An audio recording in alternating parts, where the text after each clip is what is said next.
Hey guys, it's Kevin on this review for The Flash Season 1, Episode 15, Out of Time, and holy shit guys, this episode was amazing. I mean, what a way to come back. Of course, this was the return since, since February, and what a way for this show to come back. I mean, seriously, this was an amazing episode. And one of the things I absolutely loved about this episode was just so many things happen in this episode, but then the whole big twist happens, and now I'm kind of wondering where they're actually going with this. So let's just get in this episode because at first it was just a normal, everyday episode of The Flash, and then things just got crazy. So we start off with this flashback to Mark Martin. He gets the plane going and yells to Clyde. Now, if you remember, Clyde Martin was actually the weather wizard, and yes, that is the character from the first episode of The Flash, which I thought was really cool. And Clyde leaps aboard as Joe's partner. Chira goes down, the plane goes off, they fly away, and Mark warns Clyde that his luck is going to run out someday, and reminds Clyde that he's been taking care of him since he's 10, and the particle accelerator explodes, and a wave of energy smashes into the plane. Both brothers glow with energy, and then look up at the plane as the plane splits apart and plummets toward the ground. So that's how they got their powers, basically, because, you know, everyone got their powers from that particle accelerator, and that's how they got them. So I thought that was really interesting to see. So Barry takes Linda bowling and is pretty sure that he can beat her. And I just love these two together. I really do. They are adorable together. But then we see Iris and Eddie are there. And much to Barry's surprise, Iris invites Barry and Linda to join them. And Linda's actually okay with it, which I thought was surprising. I didn't think Linda would be okay with that, especially when she thought that Iris was, you know, that he had feelings for Iris still. I thought that was really interesting. So Barry's kind of surprised about that, and the couples are soon playing against each other, and Barry comments that the owner is selling the place and suggests that Linda write an article on the place and get it designated as a landmark, and Eddie and Linda watch as Barry and Iris clearly enjoy being with each other. You can tell that they are enjoying each other's company, and they're having a good time, and you can tell what's going on there. So at the morgue, the coroner is working on a body when Mark comes in and demands to know who killed Clyde 6 months ago. The coroner says that it's privileged information, and Mark slams into the floor with a piece of hail. He repeats his question, and when the coroner doesn't remember, Mark hits him with another hail blast, and that scene was just crazy. So back at Star Labs, Wells and Cisco are watching an old Buster Keaton movie that Wells has not seen, and Wells asks Cisco why he isn't at his brother's dinner, and Cisco says that he's not going. He says that things have been going better with his family since he stopped seeing them so much, and that really made me intrigued. I definitely want to see some of this, maybe in flashbacks of more of Cisco's life. I was thinking that's where we're going, but we don't see that in this episode, because again, we don't know too much about Cisco. We know a lot about his character, but we don't know a lot about his personal life. So I want to find out more about that, and I hope we get more of that. So the computer registers a silent alarm at the morgue, and at the bowling alley, Eddie gets a call about the break-in, and as he heads out, Barry says that they'll need him and goes, leaving Linda and Iris alone. As the Flash runs to the morgue, he sees a ghostly image of what appears to be himself, paralleling himself. He stops, but it has disappeared, and the Flash continues to the morgue and finds the coroner dead, which that was insane to see, you know, that he found the coroner dead. And, of course, him finding himself paralleling himself, that has to do with the whole idea of time traveling. So if you remember, in the last episode, he got introduced to time travel, and they really really use that very well in this episode. I'm going to talk about why that works so well. So Joe and Eddie arrive a short time later, and Singe tells them that the mayor is making the investigation a high priority. There's water on the floor. Barry has small piece of ice. The coroner died of multiple impacts, and Barry suggests that he was killed with hail. And Eddie pays back the coroner's tape, and they listen as the coroner tells Mark that Joe shot Clyde, and Joe recognizes Mark's voice, and they realize that Mark is actually back for revenge on his brother.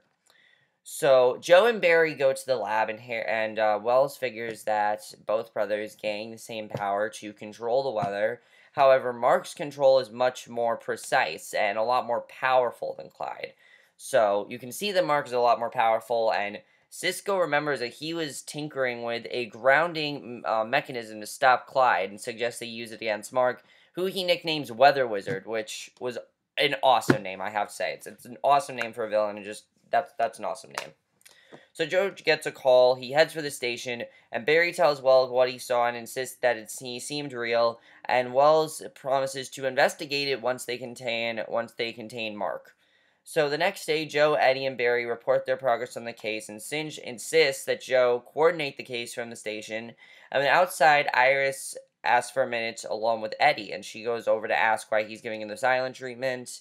And Eddie says that he didn't like the way she and Barry got along the previous night, and that's understandable. I mean, they really were flirting and everything, and he doesn't like feeling like the odd man out, especially because he's her boyfriend. And he truly does care about her, and he tells her that he wants to, that they are together right now, and she's his girlfriend. He hopes to make his wife someday, and they've moved in together and things like that. So to him, he felt really upset about this, which is understandable why he felt upset about this. I can totally understand that, and I really feel bad for him because of that. I definitely did, and I thought that was a very well done scene, and I really enjoyed that overall. I enjoyed that conflict. So Joe and Barry go to get some food. As they drive along, Barry wonders why Joe is so unconcerned about Mark, and Joe says that he's fine, refused to discuss it further, and of course we know that he wants to talk to Barry about Wells. Because if you remember in the last episode, Joe was very suspicious of Wells. He suspects that Wells is Reverse Flash, and you can tell that he wants to tell him, but he's not going to. And they refuse to discuss it further, and Barry admits that his relationship with Iris has gotten complicated again, and they're having a nice conversation about it, and, basically, Joe says that it's as complicated as ever, and as they talk, it starts raining. However, when Barry turns to the weather, it says that it's a beautiful day. So clearly this is something that Mark is doing, and Mark pulls up behind them in a truck, brings a bolt of lightning down. Barry grabs Joe at super speed, gets him out of the car just before it explodes, and back at the station, Singe confines Joe to the station for his own safety, and he suggests that Iris contact the Flash, but Joe refuses to involve her because, of course, she doesn't know who the Flash is. He doesn't want her involved. And once the captain leaves, Joe insists that he has to be put out there to take out Mark. And Barry reminds him that he didn't take Clyde down alone. And Joe notes that nobody knows Mark is a metahuman. So, this actually might be a good thing for Joe to do because they don't know that he's a metahuman. And maybe it'll be better for him if he takes down Mark. And I think that was really interesting. So then we get a really interesting scene. This is when things just start to get amazing in this episode. While the Weather Wizard stuff worked greatly, the best stuff in this episode involved Wells. That's really what the best stuff was. The best stuff was people finding out about Wells and seeing if Wells really could be this kind of person. So Iris is working in Picture News. Mason comes over to check on her story about the Flash, and he then shows a photo of Wells at Stag Industries the night that Simon Stagg disappeared. Because if you remember, Stagg was killed by, Wells. So, and nobody knows where he is. Nobody knows if he was killed. Nobody knows what happened to him. All they know is that he disappeared. So, we know that Gorilla Grodd killed him, though. So, Mason wants Iris to start asking her friends some questions about Wells. And Iris goes over to get some coffee and finds Iris there. And finds Linda there, and she apologizes for interrupting her date with Barry. And Linda figures that Iris has feelings for Barry as well and doesn't believe Iris' denials. And, she's denying all of it, but Linda doesn't believe a second of it. She can tell that these two have a lot of chemistry. And I like that that they're not really upset about it. They just can tell that they have a lot of chemistry, and they want to keep their distance, and they don't want them to be distant. They think that they should be together, but I find that very interesting. And also the fact that Iris is now involved and possibly knows what's going on with Wells, because of course we know what's going on with Wells. We know that Wells is Reverse Flash and everything. But for Iris to find out, I think is really interesting, especially since it's like the first big thing we get about Wells in this episode. So Barry and Iris meet at Jitters, and they agree that they weren't too friendly with each other, and Iris then says that she has a hunch about Wells involving all the strange things that he's been involved with, and she asks if Barry thinks Wells is hiding something, because of course, Barry works with him daily, and Barry insists that Wells is a good man. There's no way he could have done this. There's no way. And at Star Labs, Cisco finishes building his wand-like device that will ground the atmospheric electronics that Mark used to manipulate the weather, and Wells compliments Cisco and leaves, and Barry tells Cisco and Caitlin about Iris' suspicions, and he insists that she's wrong, but Cisco isn't so sure, and he says basically, he shuts it down basically this way. He's in a wheelchair, how could that have happened? How could he have possibly done that? But of course, as we know, the wheelchair is not real, so I think that's just really interesting. It really just shows how maniacal Wells really is. So that night, Cisco goes to the station, gives Joe the wand, and he then asks Joe why he thought Wells was involved with Nora's murder. And Joe says that he was wrong, but refuses to give more details. And as Cisco gets in the elevator, he spots Mark coming in and calls Barry. And meanwhile, Mark calls Joe out and reminds him that he killed Clyde. And as a storm gathers overhead, Joe tries to walk toward the wand and says that nobody needs to get hurt. Mark blasts him back, then unleashes a tornado within the station when the other officers go for their guns. Singe sees Mark summon a lightning bolt and shoves Joe out of the way, taking the blast to the chest, and the Flash arrives, grabs the wand, uses it to shut down Mark's powers. Mark flees, and the Flash grabs Singe and runs to the hospital. So later, Cisco's working in the lab, and Caitlin prepares to leave from there, and she assures him that it wasn't his fault what happened, but Cisco asks her what she thinks of Wells, because he hasn't really talked to her about it, and this, I thought, was a very interesting scene. He explains Joe's theory and shows Caitlin how the containment system failed when they tried to trap the Reverse Flash, and I like that Caitlyn tried to defend Wells because, she would do that. She talks about how everyone was always after Wells and everyone's always suspected Wells and, it's just a rumor. And Caitlyn reminds Cisco that they saw Reverse Flash nearly kill Wells. And Cisco asks her to keep Wells out of the lab that night. Now, that stuff doesn't make sense. It's how is Reverse Flash almost able to kill Wells? We actually get an answer to that in this episode, which I really like, and I'll get to that. So Joe and Barry wait at the hospital with Singe's fiance, Rob, and the doctor comes out and says that they stabilized Singe and warns that he may have suffered brain damage. And as Rob goes in, the doctor warns Joe that Singe may not be able to walk again, which is crazy that we found that out. And Joe goes to find Mark and tells Barry that he doesn't want anyone else getting hurt. He orders Barry to stay with Iris and keep her safe, and Barry agrees. So the next morning, Barry goes to Picture News, and Mason tells him that he went to see Joe and introduce himself, and makes it clear that he thinks that Wells is a psychopath and a sociopath and a liar, and he knows that Barry's been spending a lot of time with Wells and accuses Wells of killing Stagg, and Barry points out that Wells is once again, he says, Wells in a wheelchair. How could he have possibly done that? And Mason says that he has evidence on digital that will explain everything, and it will appear in the Sunday paper. So clearly Mason knows Wells from somewhere. He knows a lot more about Wells, and it just makes his character a lot more interesting, especially because a lot of people haven't liked Mason's character. I really like the direction they're heading with Mason's character, I have to say. I really do enjoy that. So at Starlab, Cisco powers of the containment unit, checks the data, and Joe drives to Mark's former hiatus from 6 years ago and goes in gun ready. Eddie's waiting for him and explains that he wasn't going to let his partner face Mark on his own. And Barry goes home and Iris asks if he's heard from Joe, and she wonders why Barry is home early, and Barry relates his conversation with Mason. Iris doesn't know anything about it and sarcastically asks how things are going with Linda. And I like that Barry points out that he can tell that she didn't like Linda because years ago there was this girl he dated in high school, and she reacted the same way, and she doesn't think that Linda's the right woman for him. And she talks about how, yeah, she's attractive, but she just seems not like she's right for him. And Barry wonders who is. And again, it just shows that Iris is jealous of him and doesn't really want him to date anyone but her. But again, you're dating someone, Iris, which I can understand why they're doing that. It's just like, why would you, it's just, I don't know what's going on. I don't know why Iris is so upset. But I can understand it. I mean, she's known Barry for a while, and she knows what kind of women he likes, but I mean, they really do have something, I have to say. The only thing about Linda is that she doesn't know anything about Barry, and he has to keep ditching her to be the Flash. That's really all I would say is the main issue there.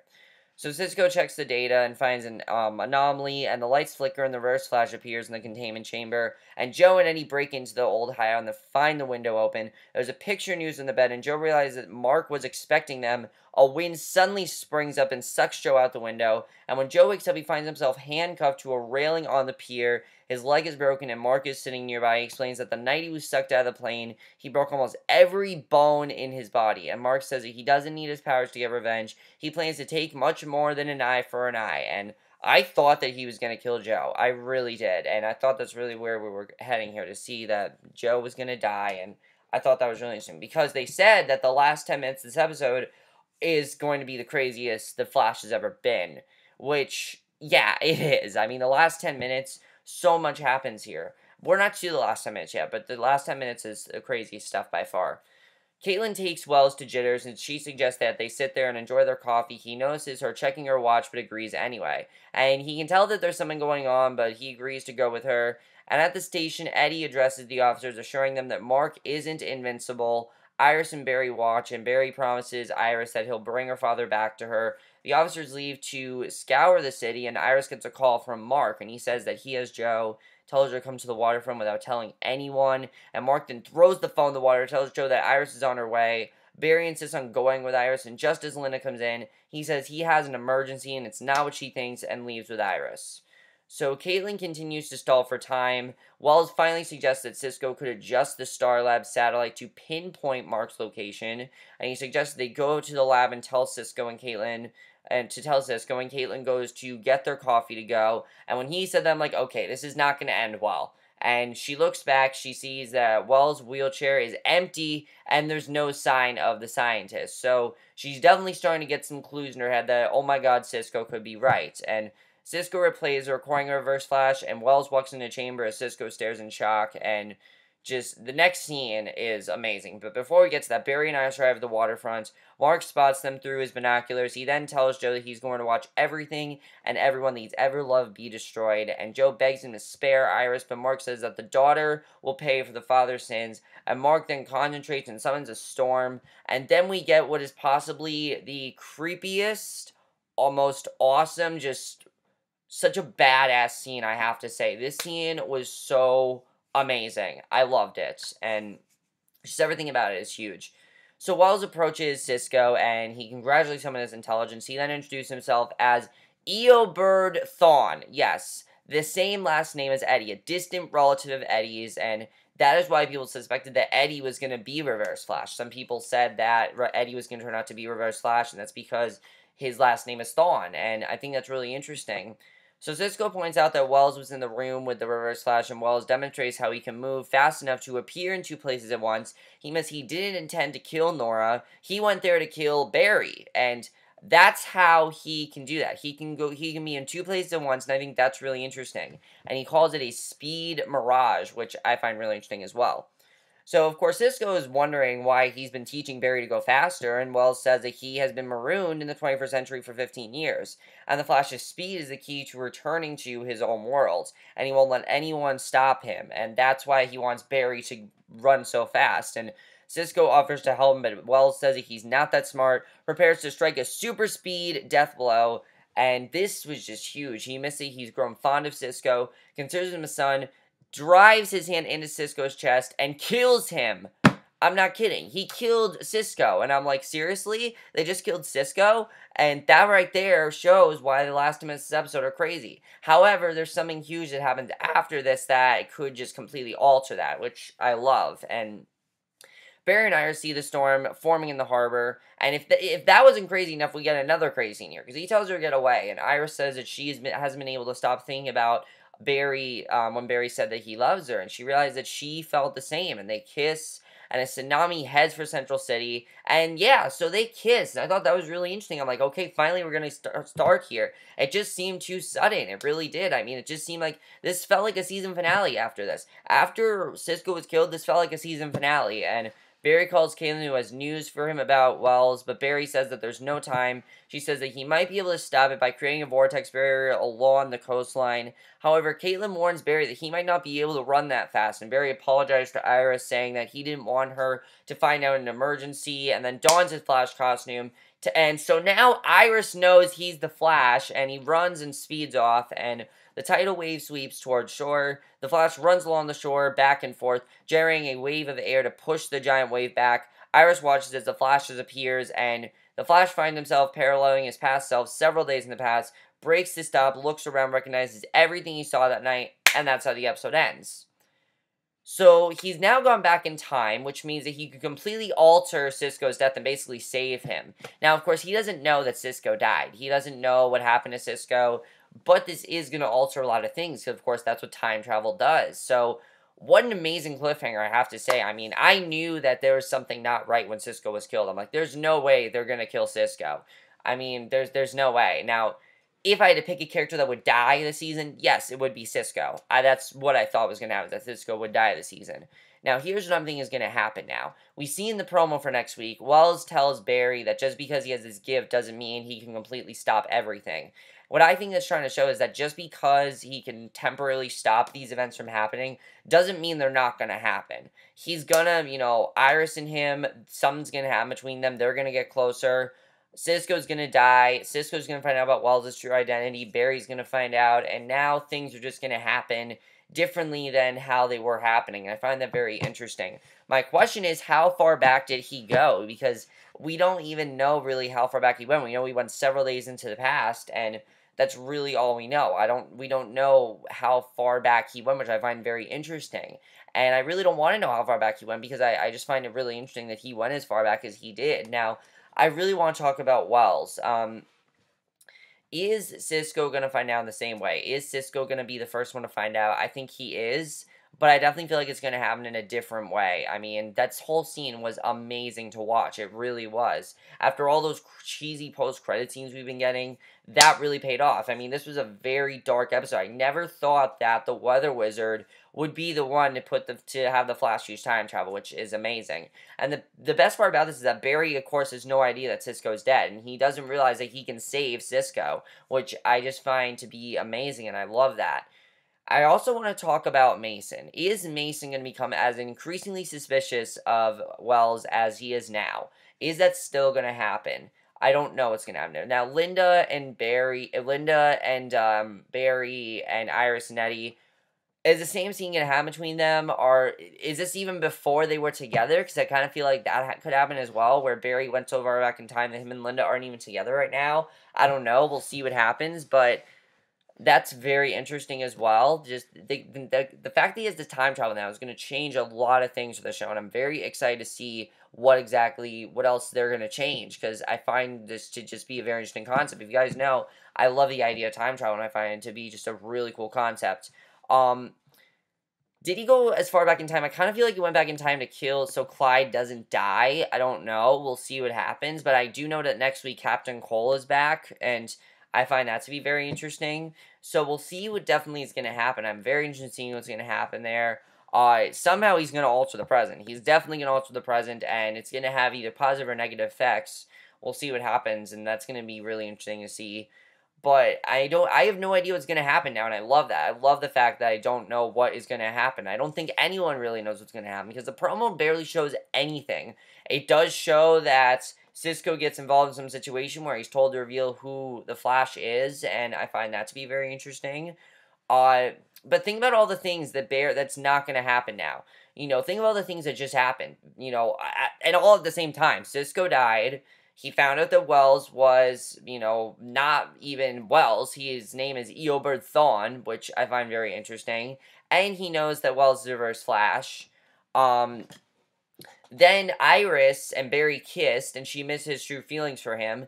Iris knew that Barry was the Flash, and now none of that's going to happen, because he just altered all of that, and I find that to be very interesting.